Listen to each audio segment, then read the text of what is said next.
आज हम आप सबको पीएच स्केल के बारे में बताएंगे।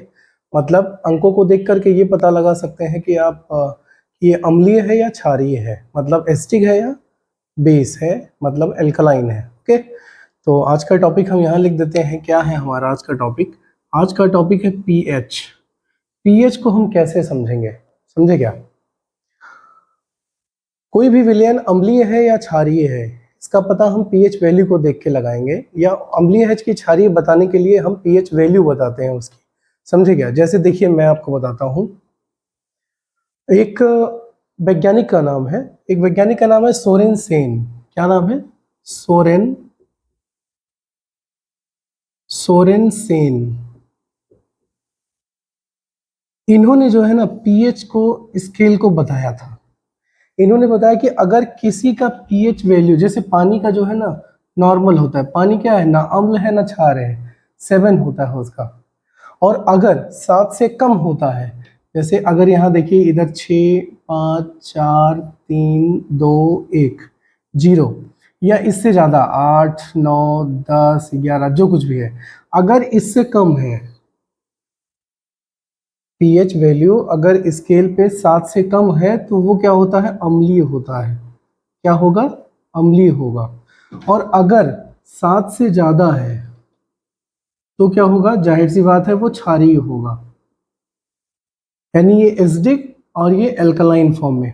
और ये पीएच वैल्यू 7 जिसका होता है वो क्या होता है? नॉर्मल होता है, यानी वो क्या होता है?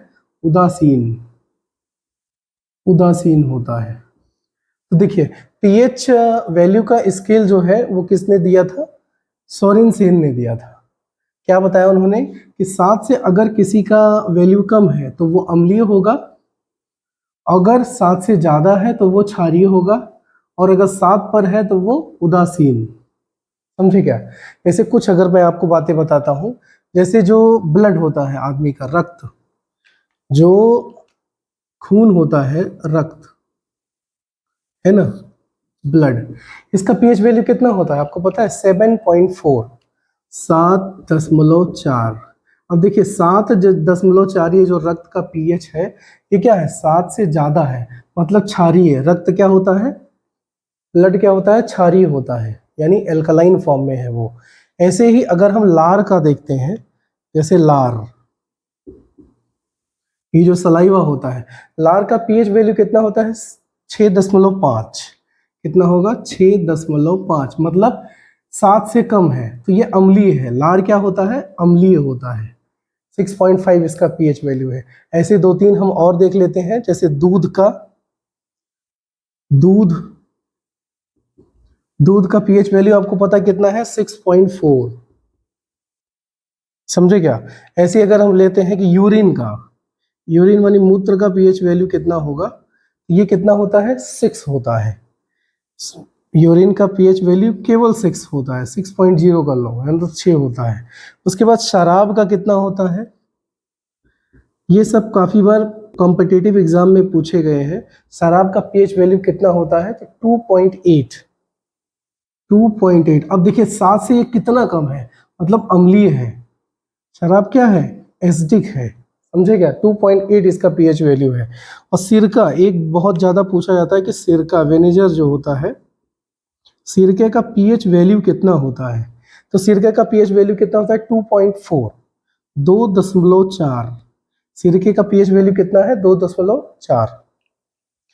एक नींबू ले, देखिए नींबू, नींबू का बड़ा काफी बार पूछा गया कॉम्पिटिटिव एग्जाम में कि नींबू का पीएच वैल्यू कितना होता है। नींबू का जो जूस होता है उसका पीएच वैल्यू कितना होता है? तो सबसे कम देख लीजिए 2.2 होता है, 2.2 नींबू का पीएच वैल्यू होता है। तो देखिए 7 से अगर कम है तो अम्लीय, और किसी विलयन का अगर 7 से अगर ज्यादा है अंकों का अंकीय मान, तो वो क्षारीय होगा, यानी एल्कलाइन होगा। और 7 पे ही अगर है तो वो उदासीन होगा। सोरेन सेन ने पीएच को बताया था।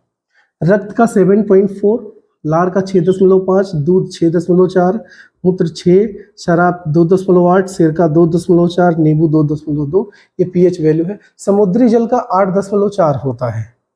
समुद्री जल का कितना होता है? यहां मैं लिख देता हूं, समुद्री जल, समुद्री जल ये 8.4 होता है, मतलब ये बिल्कुल क्षारीय है। लेकिन घर का जो पानी है जो हम पीते हैं है वो उसका साथ होता है उदासीन, ना वो अम्ल है ना वो क्षार है। समझे क्या? कभी कभी अम्लीय वर्षा पूछ लेता है एग्जाम में, अम्लीय अम्लीय वर्षा। समझे क्या? अम्लीय वर्षा कैसे पता करोगे? अगर उस वर्षा में 5.6 से, ध्यान देना, 5.6 से अगर कम उसका पीएच है तो वो अम्लीय वर्षा है। अगर 5.6 तक है तो वो अम्लीय वर्षा नहीं है। समझे क्या? और दूसरी बात, जो दांत जैसे कुछ हम अगर खाते हैं, अगर जो इनेमल होता है दांत का, इनेमल दांत का सबसे कठोर भाग होता है, पूरे शरीर का कठोर भाग होता है दांत का ऊपरी परत, उसको बोलते हैं इनेमल। इनेमल भी कट जाता है, धीरे धीरे उसका क्षय हो जाता है। कब? जब 5.5 से कम होगा पीएच, यानी इतना अम्लीय होगा कि इनेमल को भी काट देगा। समझे क्या? तो हमने आज क्या देखा? PH value. ठीक है, फिर मिलेंगे ऐसी वीडियो के साथ। जय हिंद, जय भारत।